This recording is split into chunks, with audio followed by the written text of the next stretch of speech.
Welcome to the video on Canada's registered plans, presented by PAPE Canada. In this video, we're going to go over the 5 different types of registered plans that are available to Canadians. We're also going to discuss when each one should be utilized. So, let's dive right in and discuss the Retirement Savings Plan, sometimes called the Registered Retirement Savings Plan, which has been around since 1957. So this is something that's often been preferred by Canadians because of the key advantage is that the amount contributed provides a tax deduction.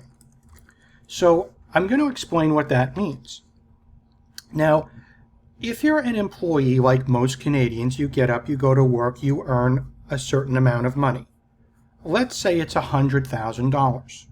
You have to pay so much income tax off $100,000, so you don't get to take all of it home with you. So what ends up happening is that the employer is going to take out certain money for the Canadian income tax right out of your paycheck. They will send it to the government on your behalf. And so you then get to take home your after-tax income or your after-tax pay. And so what ends up happening when you make an RSP, instead of paying, tax on $100,000, you put in, let's say, $10,000 from your bank account to the RSP. You then have to back out that amount of your taxable income. So you put in the $10,000, you do $100,000 minus $10,000 is $90,000, and you pay tax on that amount.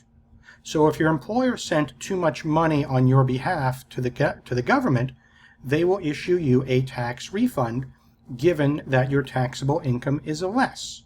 It is less because you have a tax deduction. Once the money is inside of the plan, what ends up happening is that it grows tax-free. And this is one of the commonalities for all of these registered plans, is the difference between a registered plan versus investing outside of a registered plan is if it's outside of a registered plan, you must pay tax on interest income, dividend income, and any capital gain that happens during the year. When these amounts are gained or there's a growth of your capital inside of the plan, you don't have to report it for tax purposes. And so you now have a pre-tax amount inside of a registered plan. It's growing tax-free until you withdraw the amount. Now, as good as it would be to not have to worry about paying taxes on this amount, unfortunately that's not how it works.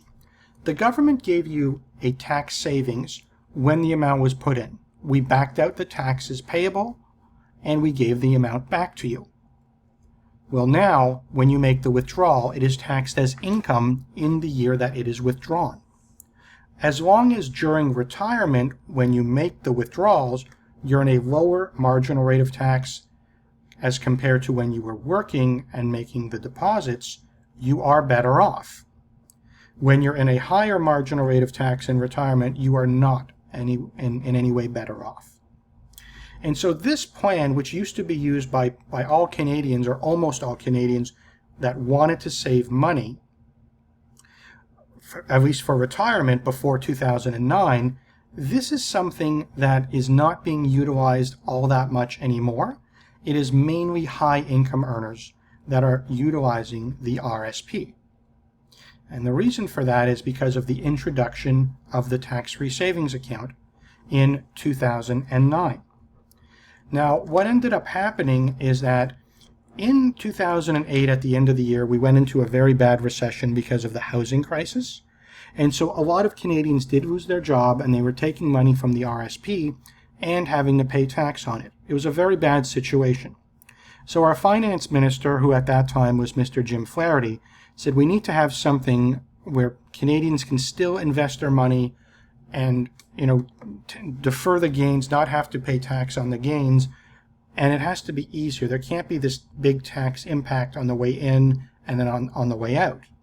So he came up with this thing called the tax-free savings account, where, again, going back to the employee who gets up, goes to the office, works, earns $100,000 for the year and gets so much paid to his or her bank account. If they take $5,000 from their bank account, put it into the tax-free savings account, there's no tax impact. They simply moved money from one account to the other. Inside of the tax-free savings account, it can grow on a tax-free basis. The gains don't have to be reported every year. When a withdrawal is made from the account, there is no tax impact. It's again a completely tax-free account. It allows you to save money and make gains. And so a lot of people will take this for, let's say, their longer-term goals. If they want to buy a boat in 10 years or maybe buy a cottage or get a down payment, they will utilize the tax-free savings account. Of course, it's also a very important retirement planning tool. In 2023, the government introduced the First Home Savings Account, or FHSA for short. And the whole point was to help Canadians who are saving to purchase their first home, to give them a little bit more incentive. And so the government said, look, the same way the RSP gives you a tax deduction, we back out the taxes, that's what we're going to do with the First Home Savings Account. And so the government introduced this in 2023, and it's been very successful so far. You open the account, it can stay open for 15 years. You can put up to $8,000 in every year, get a tax deduction, and you have 15 years to buy a new home, or to buy a home as for your first-time home buyer. The lifetime maximum contribution room is $40,000. After that, you can't make any more contributions. And the beauty of this account is that when you use the proceeds to purchase a first home, the withdrawal is not taxable. If you have, let's say, a cash crunch, your car breaks down, you need $2,000, that withdrawal is going to be taxable. And in the rare circumstance that the account is open for 15 years and nobody is able to purchase a first home and you don't want to make the withdrawal and pay tax, there's a way you can transfer it to the RSP and avoid having to pay taxes. Of course, we haven't seen that happen yet because it hasn't been 15 years since it's been opened. And so anybody who has not owned a home in the current calendar year or the previous 3 calendar years is eligible to open that First Home Savings Account and make contributions or deposits. Anybody age 18 or older here in Canada is able to open the TFSA and have their money grow on a tax-free basis. Anybody who's 18 years old and up and who has earned money as an employee is able to open an RSP. Where it gets a little bit more challenging is when it's a registered education savings plan or a registered disability savings plan. In both cases, the first one is the education savings plan. If parents, usually it's parents, sometimes it's grandparents, if they have children who are age 18 and under, they can put money in and they can get grant and bond from the government. And so what ends up happening is that the parents, usually it's the parents, sometimes the grandparents, they put money into this registered education savings plan. Whoever is administering it will go to the government and say, these people put money into it. And so then the government is going to go and they're going to give a grant for the registered education savings plan. It's at least 20% of the amount deposited. It could be a little bit more depending on income. And for those that are very low income, they will put a bond into the account, which is an allocation of money that is simply given to the account holder. And the whole point is that the parents are saving to fund the post-secondary education for their child or for their children. Now, this account was launched in 1972, but it only became popular in 1996 because the rules changed. Okay.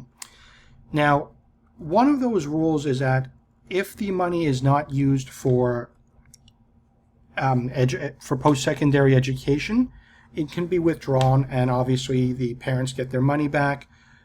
The growth inside the account is taxed, and the government gets its money back. when the amount is used to fund or support the student in their educational endeavors, as long as it's a post-secondary education, there are three components to the withdrawal. The grant and bond is one, the investment growth is the second, and then the money the parents put in is the third. The way it works when you make a withdrawal is whatever the government gave you, plus the growth inside of the account, is taxable in the hands of the student. Of course, if they're a full-time student, they have a lower marginal rate of tax, and so it's usually not a lot of taxes that are payable. The amounts that the parents put in is sent back to them, and that amount is not subject to tax because it's a return of capital. Now, the last plan is the Registered Disability Savings Plan, and that was introduced in 2008, and it was to help those with a disability save money for the long term. And so just like the Registered Education Savings Plan, when the account owner puts money in, there's no tax impact. The government may provide grant, or for those that are very low income, bond, and it is not taxable when it is received. It will, however, be taxable upon withdrawal. And so the grant or the bond, as well as the investment growth inside the account, it is taxable to the recipient when it is paid to them, but the amounts that they contributed, or maybe their parents or legal guardians contributed, that is not subject to tax.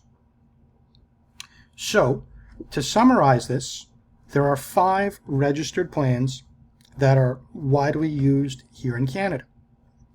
For those with a disability, it's the Registered Disability Savings Plan, where when money goes in, it grows tax-free or tax-sheltered.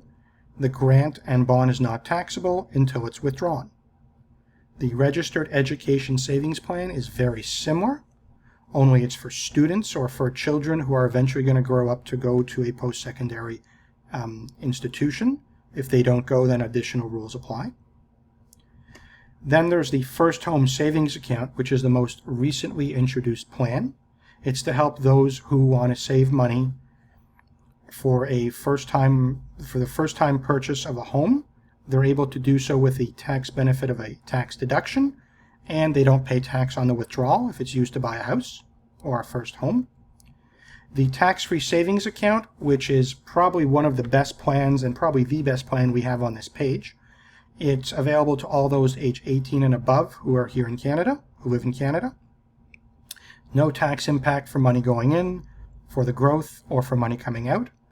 And for those who also want to save for retirement over the long term, there's the RSP, typically utilized by those in a higher marginal rate of tax while they're working, and that way they can make the difference or benefit from the difference between the higher marginal rate of tax during the working years and the lower marginal rate of tax during the years of withdrawal. And that pretty much sums it up. Thank you again for listening, and we'll speak to you again soon.